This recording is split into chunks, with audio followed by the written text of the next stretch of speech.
இந்தியர்களை விட மேலை நாட்டு மக்கள் 70 வயதுக்கு மேல் நோய் நொடியின்றி வாழ யோகாசனம் மிகப்பெரிய வரப்பிரசாதமாக உள்ளது. ஆனால் இந்தியர்கள் உடல் உழைப்பின்றி 30 வயதில் பல்வேறு நோய்களுக்கு உள்ளாவதாக கோவையை சேர்ந்த யோகா மாஸ்டர் சத்ரபதி தெரிவித்துள்ளார். தமிழக வெற்றிக் கழக தலைமையிலான அரசு ஊழலற்ற ஆட்சி அமைக்க வேண்டும் என்ற முனைப்புடன் செயல்பட்டு வருகின்றது. ஆயினும் இதனை தடுக்க ஏற்படும் தடைகள் நீங்க வேண்டியும் தனி மனித ஒழுக்கத்தை உலகில் உள்ள அனைவரும் கடைபிடிக்க வேண்டும் எனவும் உலக நன்மை பேரற்ற உலக அமைய வேண்டும் என்ற கோரிக்கையை முன்வைத்து தொடர்ந்து 11 நாட்கள் ஜூன் 29ஆம் தேதி முதல் ஜூலை 9ஆம் தேதி வரை அனசான உபவாச தியானம் என்னும் தலைப்பில் யோகாசனங்கள் செய்து அசத்தியுள்ளார் கோவையை சேர்ந்த யோகா மாஸ்டர் சத்ரபதி. இவர் தனது 8 வயதில் கற்றுக்கொண்ட இந்த யோகா பயிற்சிகளை முழுமையாக கற்றுக்கொண்டு கடந்த 10 ஆண்டுகளாக யூனிவர்சல் யோகா சென்டர் என்ற பெயரில் பள்ளி மற்றும் கல்லூரி மாணவ மாணவியர்கள் முதல் திரைத்துறை பிரபலங்கள் வரை யோகா பயிற்சிகளை அளித்து வருகின்றார். இந்த நிலையில் 3 கோரிக்கைகளை முன்வைத்து கோவை பீளமேடு புதூர் மாரியம்மன் கோவில் திடலில் காலை முதல் மாலை வரை தொடர் யோகாசனங்களை செய்து வருகின்றார். 11வது சுற்று நாளான இன்று இந்த சாதனை குறித்து செய்தியாளர்களை சந்தித்து பேசிய யோகா மாஸ்டர் சத்ரபதி கூறியதாவது: தமிழக முதல்வர் விஜய்க்கு அவர் சினிமாவில் நடிக்கும் முன்பே karate, gymnastic, yoga, silambam, skating, cinema, சண்டை பயிற்சி போன்ற பயிற்சி வழங்கியுள்ளேன். முதல்வரின் தாய் ஷோபா, தந்தை சந்திரசேகர் ஆகியோரும் தன்னிடம் யோகா பயிற்சிகளை பெற்றுள்ளனர். மேலும் இதனை பல்வேறு பிரபல தொலைக்காட்சிகளிலும் சமூக வலைதளங்களிலும் தனது பேட்டிகள் ஒளிபரப்பாகி பலரும் விழிப்புணர்வு ஏற்படுத்தியுள்ளேன்.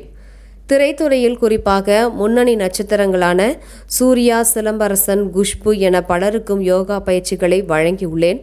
இதற்காக இந்திய நாடு முழுவதும் பல்வேறு பகுதிகளுக்கு சென்று பலதரப்பட்ட மக்களுக்கும் இந்த பயிற்சிகளை அளித்து உள்ளேன். அந்த வகையில் இந்த வகை பயிற்சிகளை மேலை நாடுகளான அமெரிக்கா, பிரிட்டிஷ் போன்ற பலருக்கும் யோகா கற்றுக் கொடுத்துள்ளேன். பெரும்பாலும் இந்தியர்களை விட வெளிநாட்டினர் யோகா பயிற்சிகளை கற்றுக்கொள்ள அதிக அளவில் ஈடுபாடு காட்டுகின்றனர். இதன் காரணமாக இவர்கள் 70 வயதிற்கு மேல் நல்ல திடகாத்தியமான நிலையில் உள்ளனர். ஆனால் இந்தியர்கள் பலருக்கும் 30 வயதிற்கு உடல் உழைப்பின்றி சர்க்கரை நோய், இரத்த கொதிப்பு, இதய நோய் உள்ளிட்ட நோய்களும் சிகிச்சை எடுத்துக்கொள்ளும் நிலை ஏற்படுகின்றது என்றார். யோகாசனம் செய்தால் உடல் ஆரோக்கியம் மட்டுமின்றி மனதளவிலும் இளமையாக இருக்கலாம் என்றார். எனவே அனைவரும் யோகா கற்றுக்கொள்ள வேண்டும் என்பதே எனது விருப்பம் என்று தெரிவித்துள்ளார் என்பது குறிப்பிடத்தக்கது. வணக்கம், என் பெயர் சத்ரபதி, யோகா மாஸ்டர். சின்ன வயசுலேருந்து யோகா பண்ணுறேன். Karate black belt, ஜிம்னாஸ்டிக்ஸு, silambam, skating, cine fight, இந்த மாதிரி விஷயங்கள்லாம் சின்ன வயசுலேருந்து அப்படியே ஃபுல்லாக ப்ராக்டிஸ் பண்ணிகிட்ருக்கேன் அண்ட் டீச் பண்ணிகிட்டும் இருக்கேன். 10 வருஷத்துக்கு முன்னாடி இருந்து யூனிவர்சல் யோகா கிங்டம் அப்படிங்கிற ஒரு சென்டர் ஆரம்பித்து அதில் வந்து 100கணக்கான பேர்த்துக்கு யோகா, தியானம் இதெல்லாம் சொல்லி கொடுத்துட்ருக்கேன். இப்போது தமிழக முதல்வர் மாண்புமிகு விஜய் அவர்களின் ஊழலற்ற ஆட்சி தொடர்ந்து நீடிக்க எந்த தடங்களும் வராமல் இருப்பதற்காக 11 நாள் மாரியம்மன் கோயில், பீளமேடு புதூர் மாரியம்மன் கோயிலில் 11 நாள் தியானம் செய்து கொண்டிருக்கிறேன். இன்றைக்கி கடைசி நாள். மார்னிங் 7 to ஈவினிங் 7 ப்ராக்டிஸ் பண்ணுறேன். இடையில கொஞ்சம் பிரேக் விட்டுட்டு சாப்பிடாமல் பேசாமல் இருந்து ப்ராக்டிஸ் பண்ணிகிட்ருக்கேன். இந்த யோகா வந்து சின்ன வயசுலேருந்து ப்ராக்டிஸ் பண்ணிகிட்ருக்கேன். அதுபோக இப்போ தியானம், மெடிடேஷன் இதெல்லாம் டீச் பண்ணிகிட்ருக்கேன்.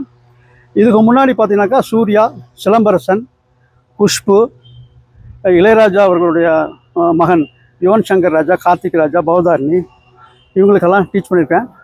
சயின்டிஸ்ட் சகுந்தலா தேவிக்கு யோகா டீச் பண்ணியிருக்கேன். அமெரிக்கன் பிரிட்டிஷ் கவுன்சில்ஸ்க்கெல்லாம் டீச் பண்ணியிருக்கேன்.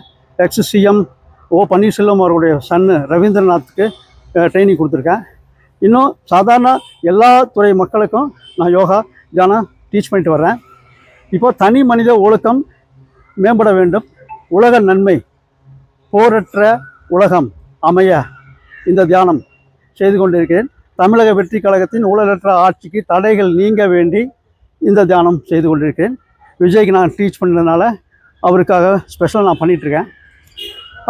அது போக என்னென்னாக்கா இதுக்கு முன்னாடி வந்து பாம்பேயில் வந்து குண்டுவெடிப்பு நடந்தது. மும்பை குண்டுவெடிப்பு சம்பவத்திற்கு எதிர்ப்பாக 21 நாள் ஒரு கண்ணாடி ரூமில் வெளியே வராமல், சாப்பிடாமல், பேசாமல் இருந்து தியானம் பண்ணியிருக்கேன். சதுரகிரி மலையில் 8 நாள் சாப்பிடாம பேசாமல் இருந்து தியானம் பண்ணியிருக்கேன். 1994 தொடர்ந்து 9100 குட்டிக்கரணம் போட்டு சென்னை நேரு ஸ்டேடியத்தில் சாதனை பண்ணியிருக்கேன். கின்னஸ் சாதனை முறியடிச்சிருக்கிறேன். 2002 வந்து காஸ்மோ கிளப்பில் 3 மணி நேரம் தொடர்ந்து நின்று தலைகளாக நின்று சாதனை பண்ணியிருக்கேன். இன்னும் நிறையா சாதனைகளாக பண்ணியிருக்கேன். ஸோ இது வந்து எல்லா மக்களுக்கும் பயன்பட வேண்டும். தியானம், யோகா, ஒழுக்க நெறிமுறைகளை கடைபிடிக்க வேண்டும். அதனால் வந்து நாட்டுக்கு ரொம்ப இப்போ நடக்கிற சம்பவங்கள்லாம் பார்த்துருப்போம். நம்ம நிறையா விஷயங்கள் நடந்துகிட்டு இருக்குது. அதெல்லாம் கட்டுப்படுத்தணுனாக்கா தூய்மையாக, ஒழுக்கமாக, நல்லா பழக்க வழக்கங்களை கடைபிடிக்க வேண்டும் எல்லோருமே. அப்போ ஆட்சி நல்லா நடக்கும் அப்படிங்கிறது தான். அதுக்காக இந்த தியானத்தை நான் பண்ணிகிட்ருக்கேன். மேற்கொண்டு இன்னும் மிகப்பெரிய லெவலில் பண்ணணும் அப்படிங்கிற விருப்பம் இருக்க பண்ண போகிறேன்.